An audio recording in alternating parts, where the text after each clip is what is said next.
Romain Catherine, responsable du pôle maîtrise d'œuvre VRD chez Atemac, filiale du groupe Géotech. Ça fait 3 ans que je travaille au sein d'Atemac dans le cadre du développement de l'activité de maîtrise d'œuvre VRD, voirie réseau divers. Titulaire d'un bac scientifique, option de sciences de l'ingénieur, j'ai poursuivi par un DUT en génie civil, option travaux publics.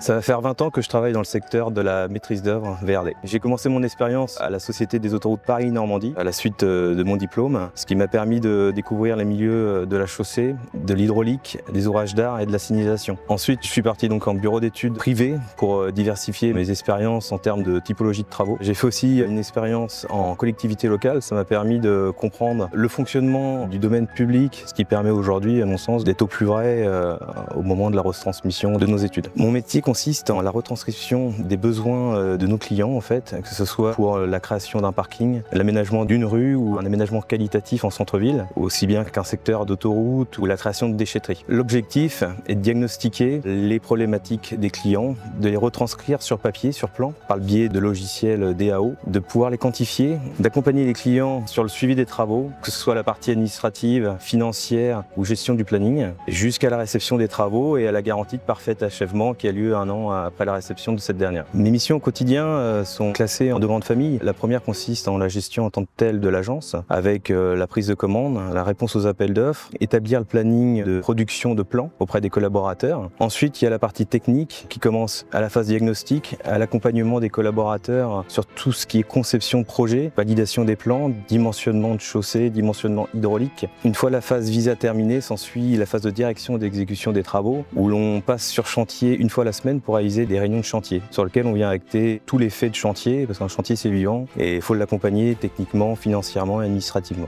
Ma semaine type, il n'y en a pas forcément, c'est ce qui est intéressant sur mon poste. On vient caler notre calendrier en fonction des besoins des clients, que ce soit une réunion de présentation qui va un peu rythmer les semaines et les mois, ainsi que les réunions de chantier qui, elles, sont programmées de manière hebdomadaire. À l'intérieur de ça, donc, il faut se libérer du temps pour programmer les réponses aux appels d'offres, aux réponses clients, prendre des rendez-vous sur chantier, aider les collaborateurs dans la phase conception. C'est ce qui fait l'intérêt de ce poste et de ce métier. Alors ce qui pourrait donner envie à quelqu'un de rejoindre la maîtrise d'œuvre VRD, il faut être curieux, il faut aimer relever des défis. On passe notre temps à trouver des solutions à des problématiques. L'intérêt de notre métier, c'est qu'on vient travailler sur le domaine public. On a la chance en France d'avoir un site riche en histoire et donc qui a traversé des guerres, des périodes historiques. Donc on peut retrouver, oui, effectivement, soit des obus, soit des anciennes traces de maisons datant du Moyen-Âge ou de l'époque gallo-romaine. Ça fait partie des différentes facettes du métier qui sont intéressantes parce qu'on vient découvrir d'autres métiers, d'autres personnes, les archéologues et ainsi de suite. C'est ce qui fait que chaque jour est différent et ce qui rend le métier passionnant.